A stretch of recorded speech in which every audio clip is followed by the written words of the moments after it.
ቀጥለናል ተመልካቾች ከወላይታ ቴሌቪዥን ወደ እናንተ እየደረሱ የሚገኙ የሰዓቱን ዜናዎች ስለምትከታተሉ እናመሰግናለን። አሁን ደግሞ በዝርዝር የምንመለከተውን ቀዳሚ ጉዳይ ወደ እናንተ እናደርሳለን። መምህራን የሙያ ግዴታቸውን በመወጣት ትውልድን በመቅረጽና ሀገራዊ ገዢ ትርክት ግንባታ ላይ የራሳቸውን አሻራ ለማሳረፍ ሊሰሩ ይገባል አሉ የደቡብ ኢትዮጵያ ክልል የመንግስት ዋና ተጠሪ አቶ ገብረ መስቀል ጫላም። መንግስት መምህራን ለሀገር ልማት የሚያበረክቱት አስተዋጽኦ ውጤታማ እንዲሆን የሚያጋጥሟቸው ወቅታዊ ችግሮችን ለመፍታት ትኩረት ሰጥቶ እንዲሰራም የወላይታ ሶዶ ዩኒቨርሲቲ መምህራንና ሰራተኞች ጠይቀዋል። በዩኒቨርሲቲው ትውልድ በመምህራን ይቀረጻል፣ ሀገር በትውልድ ይበለጽጋል በሚል መሪ ቃል ውይይት ተካሂዷል። ተጨማሪው በፍሬው ተስፋዬ ይቀርባል። ትውልድ በመምህር ይቀረጻል፣ ሀገር በትምህርት ይበለጽጋል በሚል መሪ ቃል የወላይታ ሶዶ ዩኒቨርሲቲ መምህራን የውይይት መድረክ ተካሂዷል። በውይይቱ የተሳተፉ መምህራን የትምህርት ጥራትን ለማረጋገጥ ማነቆ የሆኑ ጉዳዮችን አንስተዋል። በተለይም መምህሩ እየተጋፈጠ ያለው የኑሮ ውድነት ጫና ትልቁን ድርሻ እንደሚይዝም ገልጸዋል። ደሞዛችን ዳቦ አይገዛም አያኖረንም እኮ እያልን ነው። የኛ ጥያቄ እኮ ሌላ አይደለም። የኛ ደሞዝ ዳቦ አይገዛም አያኖረንም። የተሰጠንን አደራ የሚሰማንን ተምረን የመጣንበትን አደራ እያሰብን ለማስተማር እንኳን አሁን በዚህ ሰዓት እኔ አሁን የምፈትናቸው ተማሪዎች አሉ። በቢሮ ደረጃ ማባዣ ፕሪንተር የለኝም። ማባዣ አተን ግማሾቹ ውጪ እየወጡ እያባዙ የሚፈትኑ አሉ። በዚህ ደረጃ ነው የወረድነው። ለመሆኑ ከመምህር በላይ ድሃ አለ ወይ በዚህ ሀገር? ኑሯችን ያለንበት ሁኔታ እኮ ዋቢ ምስክር ነው፣ ሊቪንግ ዊትነስ ነው። ስለዚህ መምህራንን ቢታካትቱ አንድ የዩኒቨርሲቲ መምህር የሚያገኘውን ደግሞ ዝም ብላችሁ ስታሰሉ እኮ 13,000 ምናምን ቤት ነው፣ ወደ 9,000 ብር አካባቢ ነው የሚደርሰው። አንድ 50 ኪሎ ጤፍ የማይገዛ እኮ ነው። 50 ኪሎ ጤፍ ዛሬ ስንት ነው?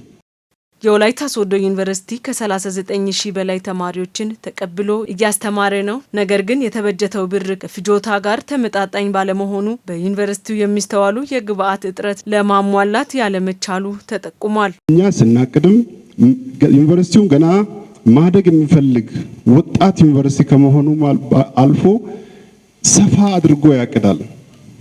ይሄ ምኞት በጣም ምንም አምቢሽስ ሁሌም የሚጠበቅ ነው፣ ግዴታ ነው። ግን ይሄንን ፍላጎትን ለማሟላት የተሰጠን ጣሪያ ደግሞ አያደርስም። ይሄን ስንል ለምሳሌ ፕራክቲካሊ ላቦራቶሪዎች ውስጥ ብንገባ የምንፈልገው ያህል ሬጀንቶች በዩኒቨርሲቲዎች ውስጥ በበቂ ሁኔታ ማግኘት ማንችልበት ሁኔታ ይኖራል። አሁን በዚህ ሰዓት ዲጂታል ዘመን ላይ ነን ያለነው። ስማርት ክላሶች በጣም ሊኖሩ ይገባል። አቅደን ይሄንንም ለ2018 ያቀድንበት ሁኔታ አለ። ከላይ ይሁንታ ካገኘ እንቀጥላለን። ሁላችንም ማወቅ ያለብን ይቺ አገር በጀት ማክሮ ሌቨል ላይ ነው። አሁን አንድ አገር በጀት ሲሊንጉ መጀመሪያ እንደ አገር ይቀመጣል።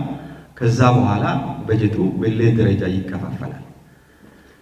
ወላይታ ሶዶ ዩኒቨርሲቲ የራሱን ድርሻ ከዚህ ጋር ያገኛል። ስፔሻሊ መደበኛ በጀት ስናገኝ ለኛ የደረሰው ድርሻ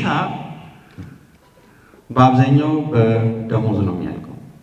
እጅግ በጣም ትንሽ ስራ ማስኬጃ ነው የሚቀረው።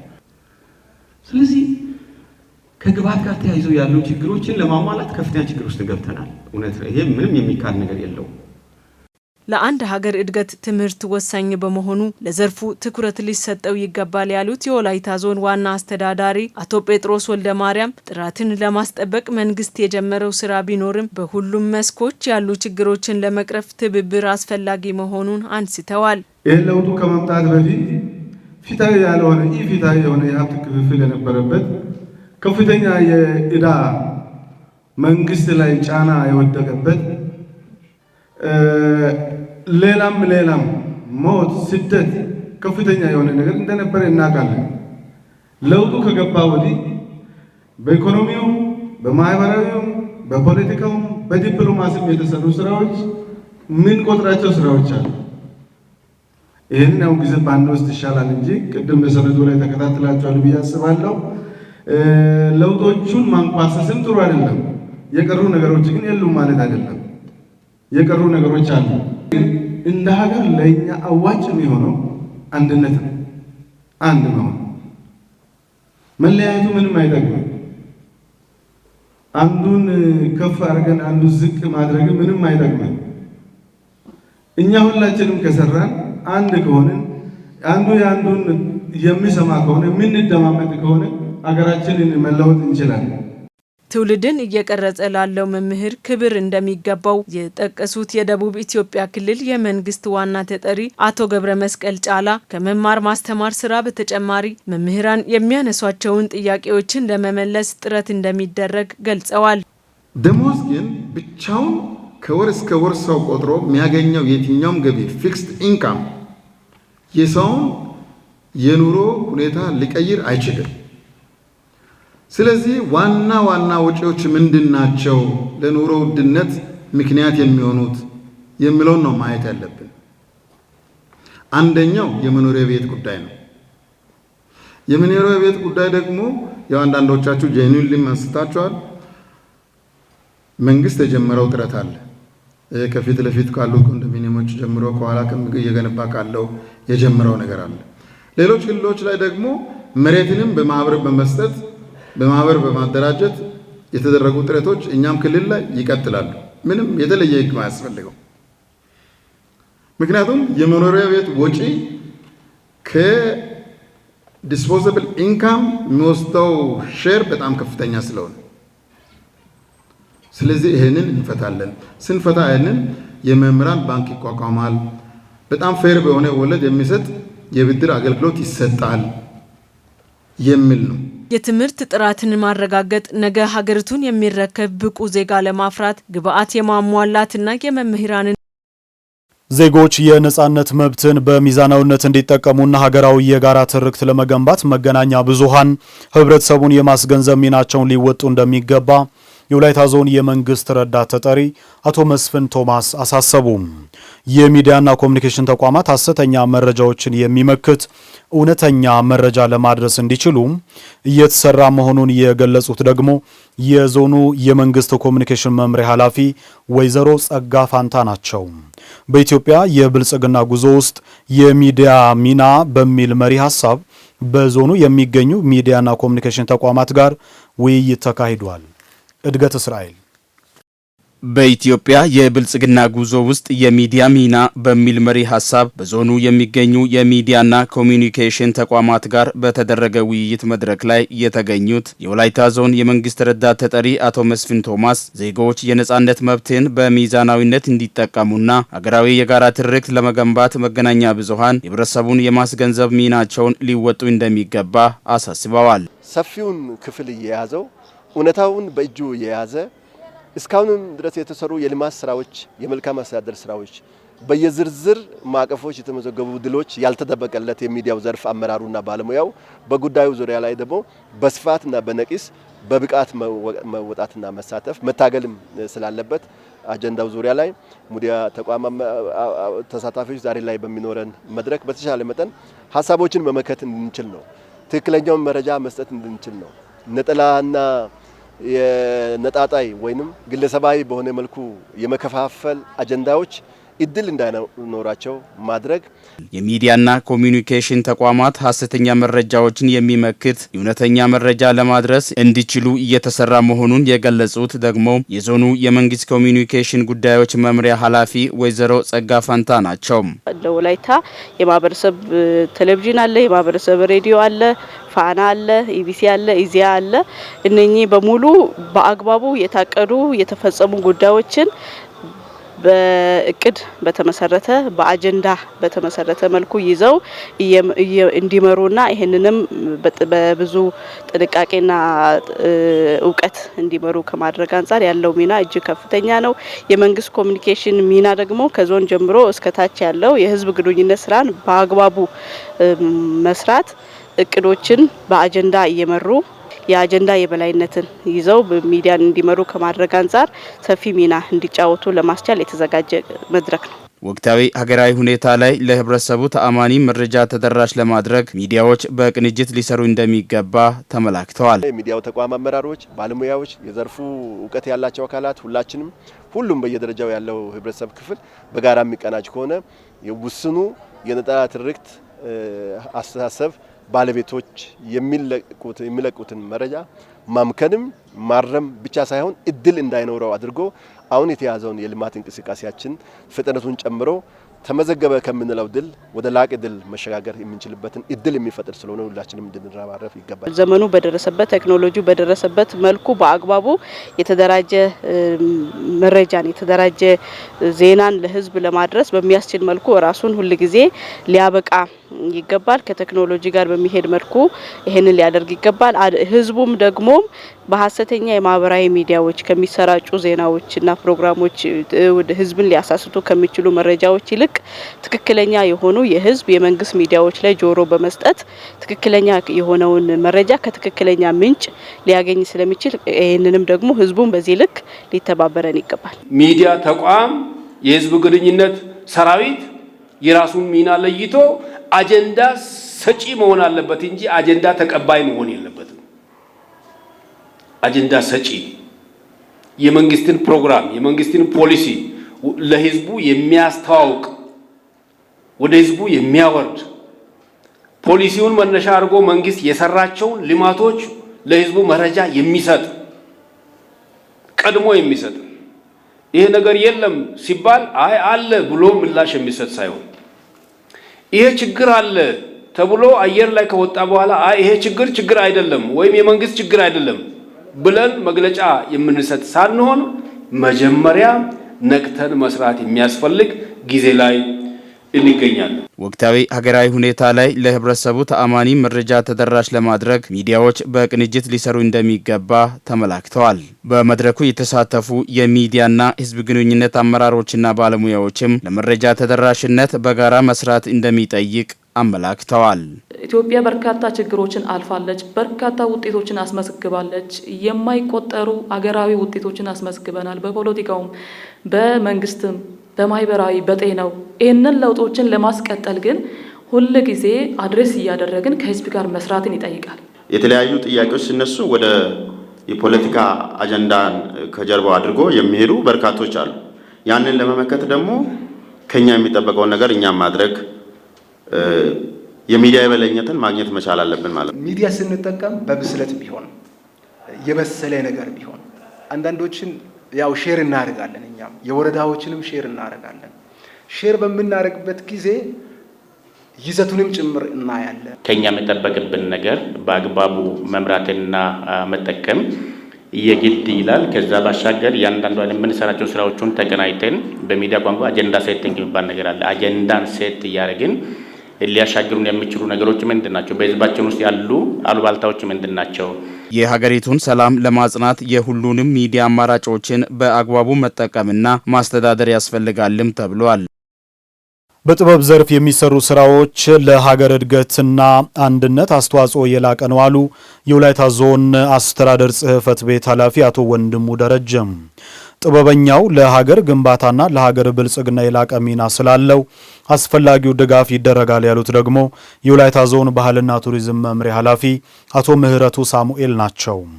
ሀገርና ጥበብ ለኢትዮጵያ ማንሰራራት በሚል መሪ ቃል የወላይታ ዞን አስተዳደር ከባህልና ቱሪዝም መምሪያ ጋር በመተባበር ከጥበብ ባለሙያዎች ጋር የውይይት መድረክ አካሂዷል። በዚህ ጉዳይ ላይ ቤተልሔም አብርሃም ተጨማሪ ይዛበታለች።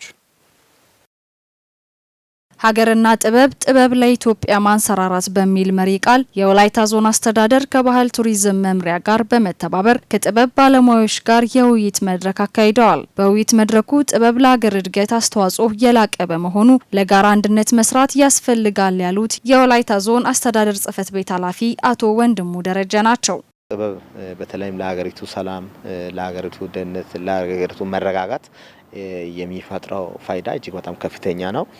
ለዚህ ማሳያ ሊሆን የሚችለው እንደ ሀገር በተለያዩ ሀገራት ላይ የኛ ሀገር ሯጮች አትሌቶች አሸንፉ በሚመጡበት ሰዓት ላይ የወጡ ዘፈኖችን በትንሽ ለማስተዋወስ ብንሞክር ሀገራዊ መነቃቃት የፈጠሩ ጉዳዮች ናቸው። ይሄ ብቻም ሳይሆን የአንድ አካባቢን በተለይ 4-3 ከዛም በላይ መንግስታትን የሰሩትን ነገር በአንድ መጽሐፍ ላይ መግለጽ ይቻላል። ይሄን በስነ ደራሲያን በተለይ መግለጽ የሚችሉበት ሁኔታ አለ።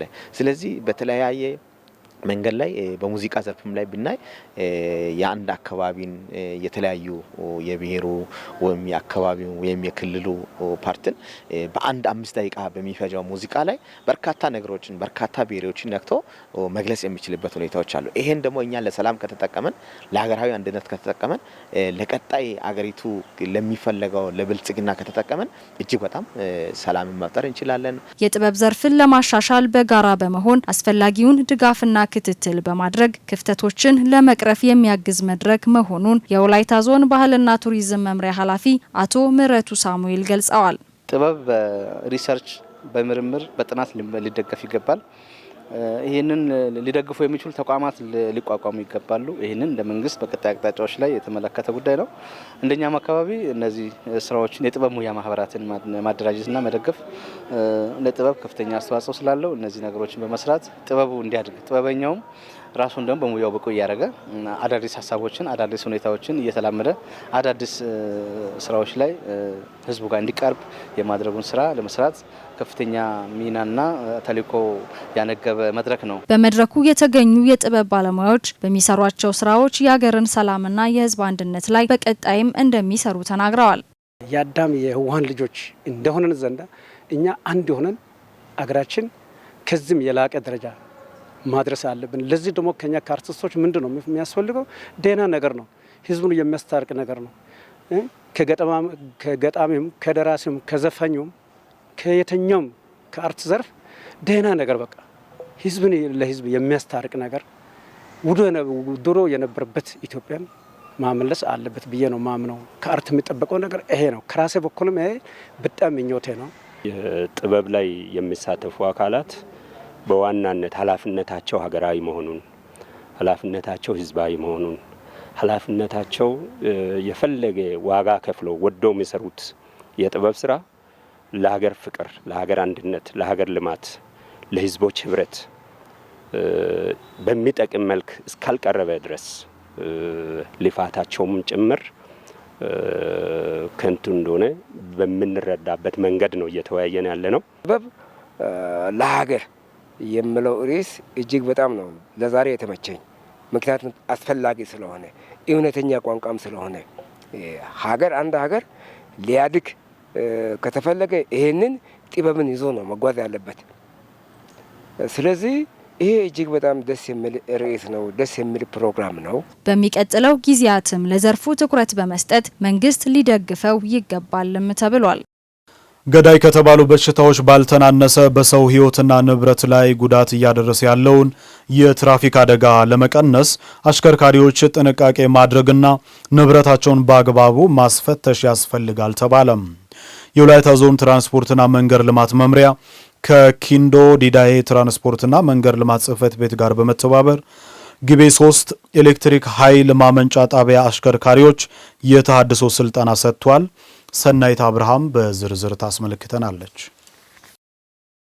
ሰው ካሰበበት ሳይደርስ በመንገድ የሚያስቀረው የትራፊክ አደጋ መነሻ ምክንያቶች በርካታ ቢሆኑም በዋናነት የፍጥነት ወሰን ሳይጠበቅ ማሽከርከርና የንብረቱ ደህንነት ሳይፈተሽ ማሽከርከር ትልቁን ድርሻ ይይዛል። ከዚህ የተነሳ በዓለም ብሎም በሀገራችን በርካታ ሞቶች ይከሰታሉ።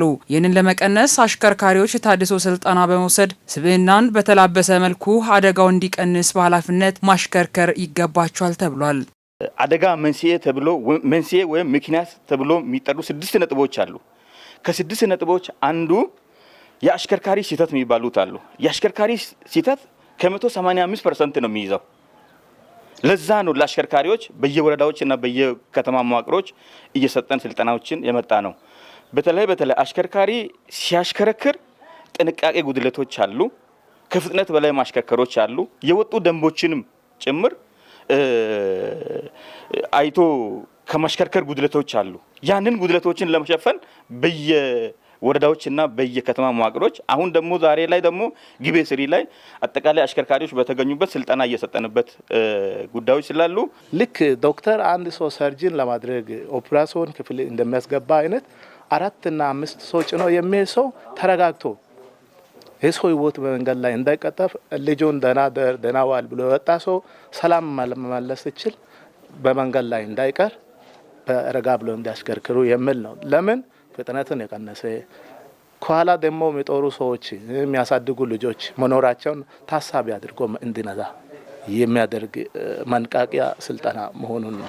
በግል ሆነ በተቋማት የሚያሽከረክሩ ግለሰቦች በሚያጋጥማቸው አደጋ ምክንያት ጥንቃቄ ባለማድረግ ካሰቡበት ሳይደርስ መቅረትና በንብረት ላይ የሚደርሰው ጉዳት ከፍ ያለ በመሆኑ የፍጥነት ወሰን ጠብቆና ተሽከርካሪዎችን በአግባቡ መፈተሽ ጉልህ ሚና እንደሚጫወት ተመላክቷል። በተለይ አሽከርካሪ ላይ አደጋ ሲፈጠር ኢኮኖሚ ላይም ጭምር ጉዳቶች ይመጣሉ። አንድ አሽከርካሪ በተለይ አይሱዙ ወይም የህዝብ መኪና እስከ 5 ሚሊዮን እስከ 6 ሚሊዮን ይገዛል። ያንን አሽከርካሪ አደጋ ሲያደርስ ያንን ነው የሚያጣው፣ ባለንብረትም ቢሆን አሽከርካሪም ቢሆን። ስለዚህ አገሪቱ ኢኮኖሚ ላይ በጣም ጫና አለው፣ ንብረትም ላይ ጉዳት አለው። ሰላም ወጥተን ሰላም ለመግባት እያላችሁ መንዳት አለ። ሁለተኛ የተበላሽ ተከነክ ብልሽት ያለባቸው መኪናዎች እንዳትጠቀሙ ብለን ነው። ሶስተኛ ለህግ ተገዢ ሆናችሁ ህግ የሚለው ምንድን ነው? ቦሎ ተለጥፏል ወይ? ማንጃ ፍቃድ ታድሷል ወይ? ጎማ ትክክለኛ ነው ወይ? ሊሾ ያለ ነው ወይ? ጠንካራ ነው ወይ? እኔ የመሳሰሉት ነገሮች የተሟላ መኪና መንዳት እንዳለባቸውም ጭምር ምክር ሰጥተናል። የሰለጠኑ ባለሙያዎችንም የሚያሳጣን ነው፣ ሀብትም የሚያወድም ነውና እዚህ ላይ ከበፊትም የተወሰኑ እንቅስቃሴዎች አሉ። ነገር ግን ያው መዘናጋቶች አሉ በየጊዜው የምናያቸውና ያንን ለመከላከል ስልጠናው ትልቅ የሆነ መነቃቃት የፈጠረ ነው። ስለዚህ ይህንን ነገር አጠናክረን እንቀጥላለን ማለት ነው። ግቤ 3 የኤሌክትሪክ ኃይል ማመንጫ ጣቢያ አሽከርካሪዎች በኩላቸው ትራፊክ አደጋ እንዳይከሰት ህጎችን ጠብቀን ተረጋግተንና ፍጥነትን ቀንሰን ለማሽከርከር የሚያግዝ ስልጠና ነው ብለዋል። አሪፍ ስልጠና ነው የወሰድነው። ያው ንብረት ላይም የሰው አካል ላይ ጉዳት እንዳይደርስ በመጠበቅ ያለው ቤተሰብ አስተዳዳሪ በመሆናችን መጠን ጥንቃቄ እንዲጠብቅ ጥንቃቄ እንዲሞላ ስለ ምግባር ያለው ሹፌሮች እንዲሆን ነው ስልጠና የወሰድነው ነው። ትራፊክ አደጋ እንዲጠብቀን እንዴት የሚለው ነው። ደስ ይላል። ትራፊክ አደጋ እንዳይደርሰን ሰው ላይና ንብረት ላይ አደጋ እንዳይደርሰን ተረጋግተን እንድንነድ ጥሩ ስልጠና ነው። ጥሩ ነገር ሰጥተናል። ዋና የአደጋ መንስኤዎቹ ፍጥነት ናቸው። ፍጥነቱን ቀንሶ በማሽከርከር ተገቢው ጥንቃቄ አድርጎ መኪናውን ከማንሳት በፊትም የውጭኛውም የውስጠኛውም አካሉን ፈትሾ ማሽከርከር ተገቢ ነው። አስከፊ ጉዳት የሚያስከትለው የትራፊክ አደጋ እንዳይከሰት ማህበረሰቡ ግራ ጠርዝ ይዞ መጓዝ እንዳለበትና አሽከርካሪዎችም ተገቢውን ጥንቃቄ ማድረግ እንደሚገባ መልእክት ተላልፏል።